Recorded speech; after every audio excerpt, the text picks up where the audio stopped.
Hello and welcome to It's All Kicking Off, another football roundtable discussion podcast with myself, Adam Wilbourn, Adam Clery, and Simon Gallagher from What Culture Football, here to discuss another burning football issue. But before we get into it, if you're a fan of this sort of thing, make sure you subscribe to What Culture Football on either iTunes, Spotify, or wherever you get your podcast from for daily football podcasts. But gents, we are gathered here today to discuss Newcastle's biggest transfer fails. And of course, the catalyst for this, I'm not sure if you know, but Michael Owen's got a book out. First I've heard of this. Yes, and he has not many nice things to say about Newcastle. He That's said a he shame. didn't know the Newcastle fans are flipping thing. Yep. He said he felt underappreciated, said it was the biggest mistake of his career coming to Newcastle, I think. Not a bad mistake earning whatever it was, 120 grand a week. All I will say is that Michael Owen, by his own admission, does not like watching films. He doesn't has seen seven films in his entire life. And I would say that perhaps if he'd watched more films, he would be better at making up stories. Now, he and Alan Shearer went at it on Twitter a few days ago as a result of all this. Life's funny, isn't it? Yeah. In the olden days, Alan Shearer just knocked people on the football pitch, and now he's in a Twitter beef with Michael It's Owen. weird, isn't it? Now, As Gary Lineker rubs his hands and says he's sitting on the fence. as an outsider, as a neutral, I was a huge fan of Michael Owens growing up. Obviously, just mainly as an England fan. Like, Well done, he's 13. Even when he was a good... This is the thing, right? Even when he was a good player, he was really boring. Like, in an age where you could have, like proper Ronaldo or Rivaldo or Figo or like Totti or Del Piero. Why did anybody like Michael Owen? That goal against Argentina in 1998. People like mashed potatoes and waffles, don't they? Right, that goal against Argentina is one of the greatest goals ever scored in the World Cup. It's probably arguably the best goal in England nationals ever scored at a major tournament. And yet his celebration is literally the most boring thing I've ever seen. Compare and contrast the actual greatest goal scored in England is Gaza. Yeah, exactly. And then look at the Yes. celebration there. So just talk me through, because he has got to be right near the top for one of the biggest transfer He's fails. categorically the worst transfer Newcastle United ever made. It came from an era where Freddie Shepherd was running the club and he was obsessed with Newcastle being this huge statement footballing powerhouse, bringing in wanted Hugo Viana because he was the most exciting young player in the world. Apparently, wanted Jermaine Jennings because he was the next Patrick Vieira. Wanted Titus Bramble because he was the next Sol Campbell. He went out and bought all these players. Kieran Dyer was the future of the England national team. He went out and bought all these players that were big statements. And after Robson left, they went out and they got Scott Parker, who they thought was this inspirational figurehead. They went and got Emery, they thought was exciting. They got Alba Luque because he basically torn Madrid a new one in one game that previous season. And then they went and got Michael Owen because they wanted him to be this banner sign. There's talisman, yeah. There's a word across Europe which is literally an airport signing, which is when a massive player goes to a Turkish side or a club that's not got that kind of standing. People flock to the airport to see them. It's what we like Darius for sale. Yeah, that time. like an airport signing. They wanted Michael Owen to be that, and 20,000 people turned up for his unveiling. So they got precisely what they wanted out of it. But the problem with it was that he never wanted to really come to Newcastle. He wanted to go to Liverpool, which, as we learned from the little excerpts he released, Liverpool didn't want to sign him, which I'm sure is not why he was remotely sought at all. But he never wanted to be here, and he played like he never wanted to be here. And up until they bought Miguel Almiron in January, just gone, he was the most expensive player in the club's history. It's insane. What do you remember of Michael Owen at Newcastle? I actually went to his unveiling and I thought that was great, and I got totally swept up in it. And I thought everybody did. Yeah, I was on a camping trip at the time, and we literally ventured we did a 2-hour walk into the town centre to get the paper. Because that's how long ago it was. We didn't have internet on my phones and stuff. We did a 2-hour walk into the town centre because we'd heard we might be signing him. There's people on the campsite saying that, Newcastle have bought Michael Owen. So we walked 2 hours into the town centre to pick up a newspaper to see if it happened. And on the front cover, the back page rather, was Michael Owen in a Newcastle shirt. And we couldn't believe it. It was fairly unbelievable. Luque was around about the same time, and it was these two supposedly world class. This is what we were taught when they were signed. And I honestly can't remember a single game other than the West Ham game where he's got a hat-trick where he did anything. I was going to say, I genuinely can't remember a single thing he did in a Newcastle in the interests of fairness, his first goal against Man City where we won 1-0. Yeah. He looked really lively then, got a good goal. The derby where he scored twice. It was a penalty and a header, and he somehow nearly managed to miss them both, but he looked a cut above everybody else then. Remember one game, I can't remember who it was against, where he got one pretty much out of nothing he'd made himself, but other than that, he it was 30 goals in 4 years, man. Was it? 30 goals in 4 seasons. He actually looked his best, like strangely, when he dropped to number 10 because we needed somebody to play it, and he looked pretty good. Yeah, that's another point that's worth mentioning. When Keegan came in, he put Martins and Viduka up front and dropped Owen off the pair of them. He looked like a player reinvented, and we thought that might be the start of something for him, but no, it wasn't. No. Oh, he got injured again. I was going to say, is there any argument to be made that he suffered as a result of injuries, or was it just he was on a downward spiral? I remember at that being point? absolutely furious when he went away with England and his knee exploded, and I thought this 2006 is World Cup, that wasn't it? Just as he come back for us as well. The thing is, though, he never got injured playing for his actual club. You know what I mean? No. Like, he only ever got... I mean, he picked up... It was a bad one against Tottenham, I think it was. But the whole point was Michael Owen was an England player who was just, like, training with Newcastle and occasionally playing Premier League games for them. It was just... While something better came along. Yeah, waiting for the move that he was determined he was going to get as a result of being in Newcastle, which has transpired was 1 year at Man United sitting on their bench. And then Stoke. As somebody, I think it was Christian Hennig, cleverly pointed out, that really funny video of him, like, basically bullying a 13-year-old. Like, Neville Southall. I do remember that, yeah. Oh, yeah. Getting more disgusted. That's at the Britannia Stadium. He scores more goals for Stoke in that video than he did in his entire year he was there. So he has got to be one of the biggest ever transfers. Stop saying one of. He's the worst. He is the worst in terms of expectation versus reality by a country Just in terms mile. of financial outlay versus what they got back. Yeah. 30 goals for. If you think about what they paid in the transfer fee plus the wages, it'll have been. How much are we paying him a week? 125. Someone can do the maths for this for me, but it'll end up being. I think it's 25 million. Over the course of his contract. I'm almost certain that's turned up.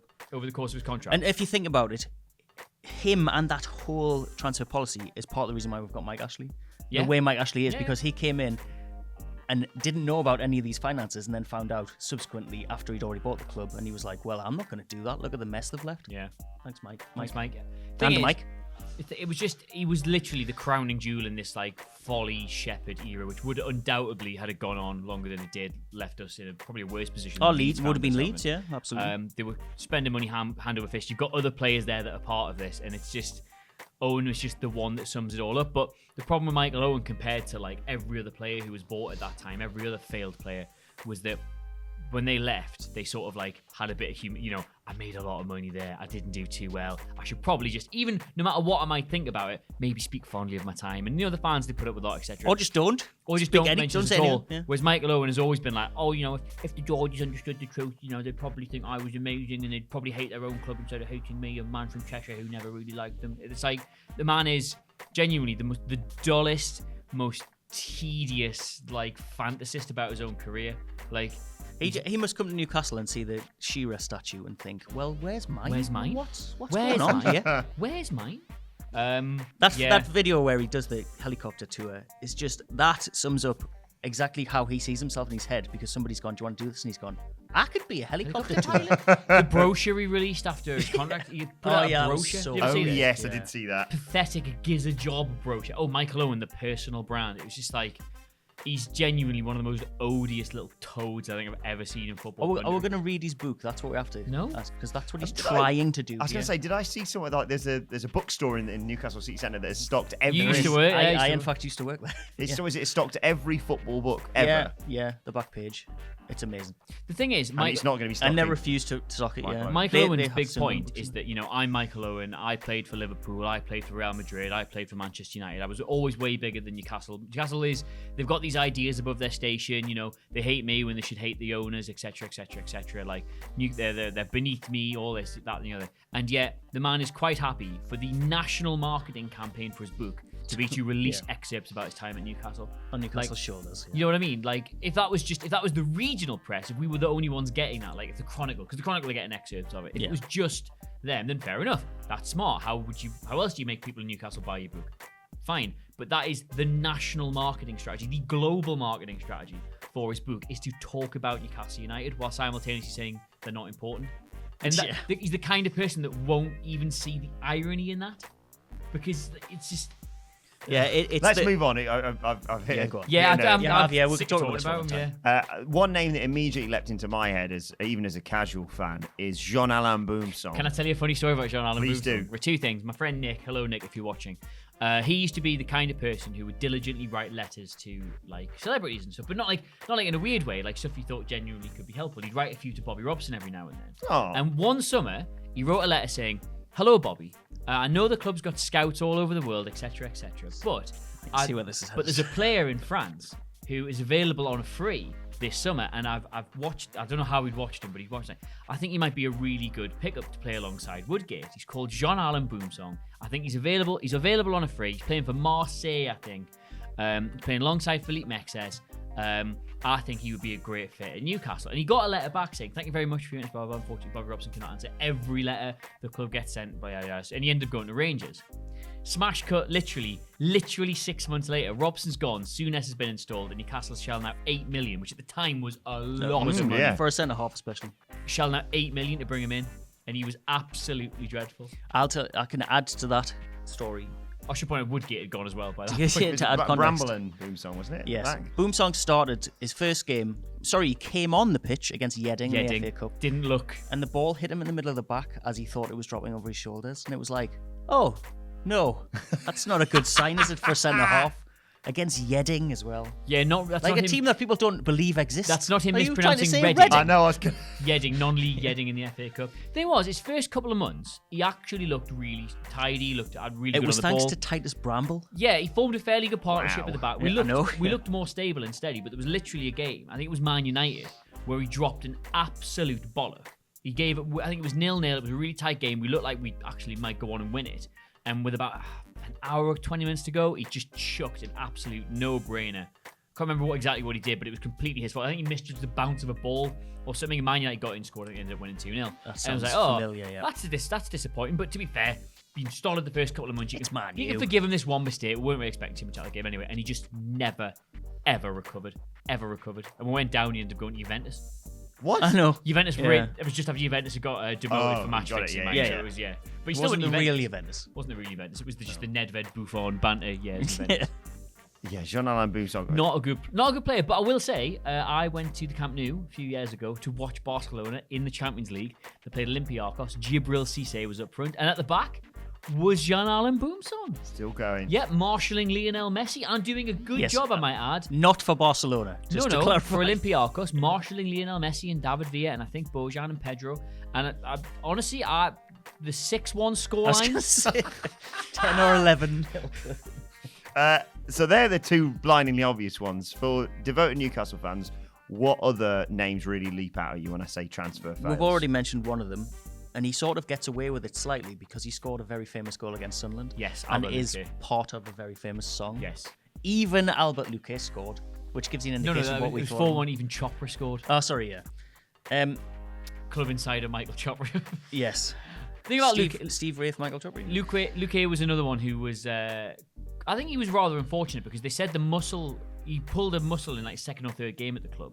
And I remember reading at the time, the reports were that the muscle tear was so bad, it was similar to a leg break in terms of like pain, rehabilitation time, damage to the overall like cartilage and everything. And he never quite came back the same player. He did look he scored a goal against Man United on his debut, which was chalked offside. Wrongly, I think. Yeah. And then he went stretched it off with an absolutely dreadful injury, and he just never quite looked the same player. And every pre-season, having been out the side for the whole year, he would come back in pre-season, looks to be one of our best players in pre-season, yeah. but then end up going out on loan. Like, he single-handedly dragged us through the Intertoto Cup one year, and I think one year he got us through the Europa League qualifiers and stuff, and he did occasionally look like a very dangerous player. Remember those famous videos from the reserve game where he leathered in 2 40-yarders against Liverpool reserves? Everyone was like, wow, look at him, mint. Like, He had a lot of confidence issues. I think the same thing happened with another signing that we shouldn't have made was Christian Basadas, where his career stopped when he went on the pitch for Newcastle out of his own choice because somebody kicked him and he was like, I'll be honest, the Premier League's not for me. And it was like midway through his first game. He's now the Argentinian Gary Lineker, does their match of the day thing, yeah. Which I found out quite recently. But yeah, I think it was a bit of a culture shock, and the fact that I remember that injury being really bad, and it was the thigh muscle, which is a hard one to heal. I'm a physiotherapist now, you see. Which is the same one that Jermaine Jenas was out for a while with, and it was nowhere near as bad. But it was Adam Clery, who are some other names that jump out? One you've not got on there, which I'm surprised at, is Stefan Givash, because he normally Yes. makes the top couple of entries in like big Times or Telegraph sport lists for worst ever Premier League signings. Like 98 World Cup finished. Newcastle United go and buy one of the French World Cup winners, a centre forward, lively, erratic player. And he could be, could really change the dynamic of the attack. Would be great with Shearer up front, etc., etc. And nobody really looked at the fact that I don't think he got on the pitch for France during the entire World Cup. And he just was the only Duff player in that entire squad. That French side in '98, arguably one of the finest squads ever assembled at a World Cup. Newcastle went and bought one of them, and they got Stefan Guivard. Yeah. He was his goal record was pretty good. That's how we sneaked into that French team, but I don't know how. I just don't. Nobody did nothing, less than nothing for Newcastle. Nobody can say he was a bad player, particularly because we didn't see him. He never got out of training. A lot of the players on this list that we'll talk about as worst Newcastle signings, you can make a very big case for weren't bad players. Either were unlucky with injuries, they just ended up. Some of them I'm going to really get into ended up with absolutely wank managers. Yes, the bottom of this list is quite shocking, but it's kind of. Guivard was he 5 million or something? It wasn't an inconsequential amount of money for the 90s. For the time. For the time, and he just couldn't get anything right. Alex Anderson was another one. I think they had to give him a goal that deflected off his arse purely to try and boost his confidence a bit. That sort of period we had strike forces involving Jon-Dahl Tomasson, who was amazing. Jon-Dahl Tomasson went on to become one of Europe's leading ever dangerous centre forwards. Couldn't get a kick at Newcastle. And then Alex Anderson and Louis Saha. Yeah, I mean, it was good, but we couldn't muster up 2.5 million to make his loan for Louis Saha. He scored an amazing goal in the FA Cup. He did. But then we're we'll pass. Can we get in on some of the big bands? We're quite happy with Guivard. Yeah, feel free, jump in. I see you got Alan Smith there. Well, there was I agree that he's bad. A few players that I wanted to mention who were, very good for other clubs. Captain in the Championship under Houghton. But he didn't play very much. You kidding? He was. I've just had this discussion with somebody else. I don't think he played every single game. But nobody played every single game. No, that's true. Alan Smith was fantastic in the Championship. I just think the part of that question, the part of that sentence that matters the most is in the Championship. Where we were because we had players like Alan Smith the season before that. Don't get me wrong, that Sam Allardyce signing spree invariably ended up relegating the club. The Casappas, the Jeremy? the Jeremys, the David Rosenals, God, I don't even want to talk about It's a horrible team. Let's talk about Damien Duff because he's another one. Damien Duff, to be fair, it's hard to make this argument for because he looked like being such a bargain at the time. I think it was only 5 million they paid from Chelsea while he was still getting in Chelsea's starting 11. Premier League winner, yeah. Thought we'd pick him an absolute worldie there, but he was in and out. He never looked fully confident. He regressed massively in terms of form. When he was at Blackburn, he looked like one of the best players in the Premier League. He murdered us. Absolutely murdered us. Routinely would. And then when he went to Chelsea, like one of the most dangerous wingers in Europe, and then we got him for next to now. He was like, can't believe Chelsea had given him away for that much. And it's like, he's regressing massively. I think in the end, he regressed to the point where we played him left back. Well, exactly, that was it. Yeah. They couldn't justify keeping Nzogbia, who was, I think, about 10 years old at the time, out the side. So they put Duff in at left back and Nzogbia in at left wing. He was another one whose attitude was always a bit suspect. And he's linked so tightly to that relegation because the image of that relegation is him lazily sticking a leg out and backheeling it into his own net from quite a distance out as well. A goal against Aston Villa that ultimately relegated Newcastle, and it was a really half-arsed leg out block from Damien Duff that deflected it in. We were saying before we came in here, I distinctly remember that game and that season because I was, and I'll continue to do it because I'm an idiot when it comes to sort of stuff like this. That Newcastle were the side that I looked at and went, they're too good to go down. Even when they're, on the final day when they are looking like if things stay as they are, they're getting relegated. I was like, they'll sort it out, don't worry. Yeah, well, I tell you what I remember specifically about that game, and not to bring it up more than it needs to. They brought Michael Owen on with about 30 minutes to go, and then they brought Shola on with about 10 minutes to go, and within about 30 seconds of being on, Shola won the ball off somebody, fashioned half a chance, and someone in the pub was like, God, bloody hopeless that Amiobi, and I went, what's Michael Owen done in the last half hour? He's literally done more there than Owen did. Yeah. One name I didn't realise even played for Newcastle is Sol Campbell. Yeah, again, hard to argue he was one of the most disastrous transfers ever because I think he was only here because it was pointless. I think the problem was they'd wanted to sign him in the Championship because he would have been quite a good acquisition for the lower leagues. I think his wife had moved to Berwick or something, and he wanted to be in the region. I think he knew Chris Hughton from his time at Spurs, so there was a good relationship there. He was going to come in the Championship, didn't. Because was that the year we did Notts Notts County? County. Yes, Yeah. this is why I'm. So when you got when released Notts from that, County were like the Galactico signers, it was so weird. so they told me they were going to sign Roberto Carlos and Luis Figo and stuff, and Turns out they've got no money whatsoever. So yeah, he came and he played a handful of games in the Premier League for us. He was, to be fair, he played centre back. That game where we absolutely bantered Liverpool off the planet. But other than that, he was dreadful. He did dreadful. one sliding tackle that lasted 40 he's still going yards, now, isn't he? That was it. one against. I just remember one against Croatia for England that he did that, and it was similar to that. It was a similar, Let's talk about CM De Jong. Yes. CM De Jong was a fantastic footballer. He was, but as I said before, he had no working limbs or organs. No, but he did when we signed him.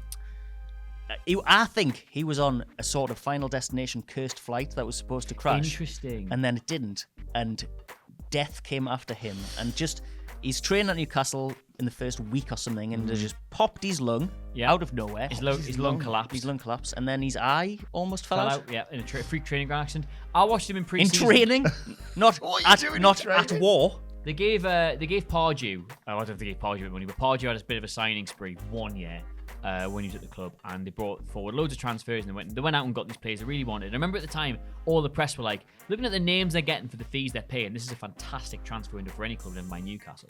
And I watched De Jong in pre-season, and genuinely, like, I know it's pre-season, a lot of players aren't quite match fit, or like things aren't sticking. He was playing every single position in the opposition's half. He was playing left, right, centre, like edge of the box, deep and stuff. He was picking the ball up, he was moving it around, and I was genuinely sitting there going, we've got one here, like, bloody hell. I thought the same thing. He's a fantastic player. It's one of those ones where the conversation's already happening about how long can we keep a hold of him?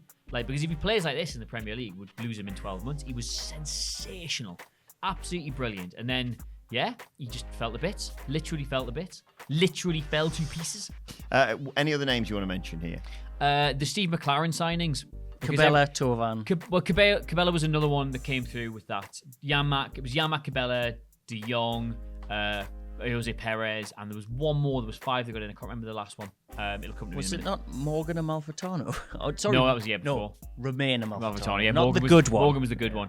The when they having not spent any money for about 10 years, Mike Ashley decided in his infinite wisdom to give Steve McClaren about £100 million. I remember this. And we got relegated the exact same season.